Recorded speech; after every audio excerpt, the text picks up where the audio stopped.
Hello, it's Eric Strong from Stanford University and Strong Medicine.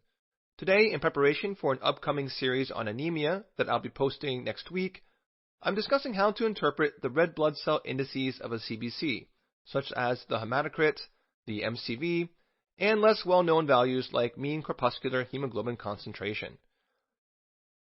So here's what a typical CBC might look like when reported out by the hematology lab. We see the white blood cell count at the top and the platelet count at the bottom, neither of which are part of the focus of this particular video. That leaves all of these, which are all about the red blood cells. Let's go through them one at a time. The first number is the red blood cell count.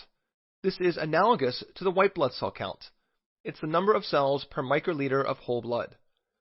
Interestingly, while someone with no clinical experience at all might guess that this is the most important red cell-related index on a CBC, anyone who does have clinical experience knows that almost no one pays attention to this number.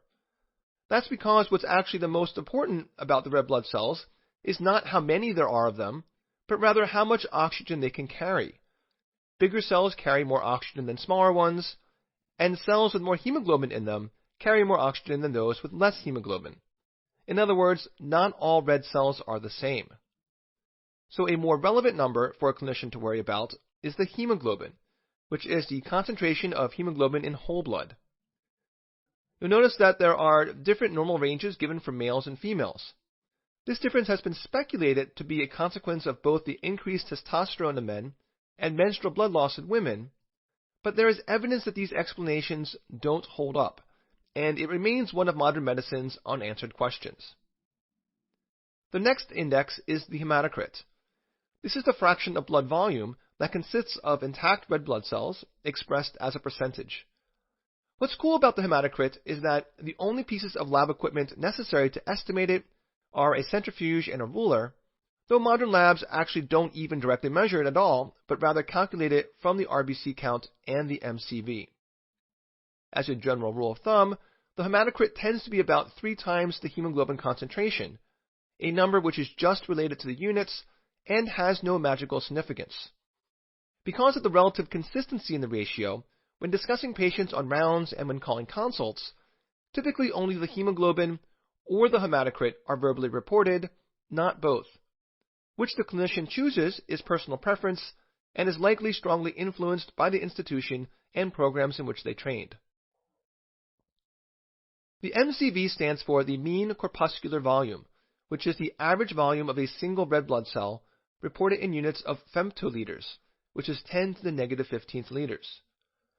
The MCV can be calculated from dividing the hematocrit by the RBC count as measured in millions per microliter and then multiplied by 10. However, modern labs measure the MCV using automated cell counters, which can literally measure and average the volume of millions of cells in a blood sample, and then usually use the MCV to calculate the hematocrit. As with most lab tests, the normal range of 80 to 96 is calculated such that 95% of healthy individuals fall there, meaning that 5% of normal healthy individuals have, quote, abnormal MCVs. So don't assume that every patient with an abnormal MCV must have a hematological problem. As we'll see next week, the MCV becomes a major consideration when categorizing anemias. For example, anemias caused by iron deficiency leads to a small MCV, while those caused by vitamin B12 and folate deficiency lead to a high MCV. In the context of clinical reasoning, the normal range is frequently rounded off to 80 to 100 for simplicity, but with a likely cost of a slight decrease in diagnostic accuracy. Mean corpuscular hemoglobin is the average hemoglobin content in a single red blood cell. It is calculated MCH equals hemoglobin divided by RBCs. A low MCH results in the blood smear finding of hypochromia, or relatively pale red cells, since oxygenated hemoglobin is what's responsible for the cell's red color. Less hemoglobin means less red. This may be seen in iron deficiency and in hemoglobinopathies like the thalassemias. Mean corpuscular hemoglobin concentration, or MCHC, is the average hemoglobin concentration within the red blood cells. It is calculated as the hemoglobin divided by the hematocrit times 100. As with the MCH, Low MCHC values are typical of iron deficiency anemia and result in hypochromia, while high MCHC values may reflect spherocytosis, meaning pathologically spherical red blood cells, or RBC agglutination, the latter association of which is due to a lab artifact. And the last RBC index is the red cell distribution width, or RDW. This is a measure of the variation in RBC size. A high RDW implies a large variation in RBC sizes, and a low RDW implies a more homogeneous population of RBCs. There are multiple ways to calculate the RDW, which can confusingly give slightly different results. A high RDW on a CBC corresponds to the morphologic feature on a blood smear called anisocytosis, meaning a wide variety of cell sizes. An elevated RDW and anisocytosis on smear are both nonspecific findings, which are generally not helpful for making the diagnosis of any specific hematologic condition.